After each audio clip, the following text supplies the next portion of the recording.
sir মিয়া প্ৰেম এটাত নামি পৰা দেখা গৈছে কি মিয়াৰ ভোটখিনি টাৰ্গেট নেকি আচলতে একচুৱেলি মিয়াক মৰম কৰাত কোনো বাধা নাই মইতো নিযুত মইনা দিছোঁ মইতো অৰুণোদয় দিছোঁ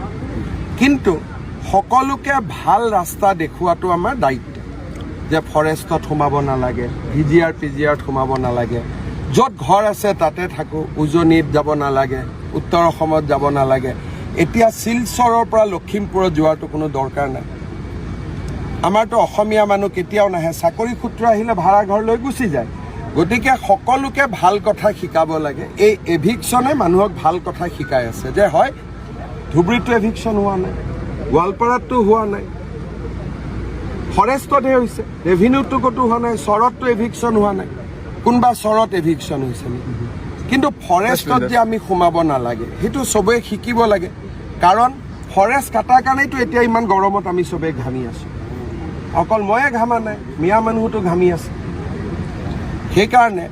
আজি দীঘলী পুখুৰীত এডাল গছ কাটিলে মানুহে হুলস্থুল লগায়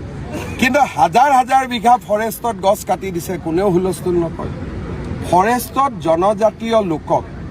আৰু 3টা জেনেৰেশ্যন থকা লোকক বাদ দি ফৰেষ্টত কোনো থাকিব নোৱাৰে এইবোৰ আইনৰ লিখা কথা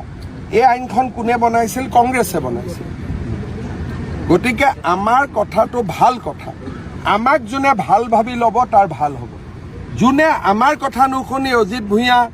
লুৰিণ গগৈ পৰেশ মালাকা হীৰেণ গোহাঁই ঘোঁৰাত উঠিব তাৰ এক্সিডেণ্ট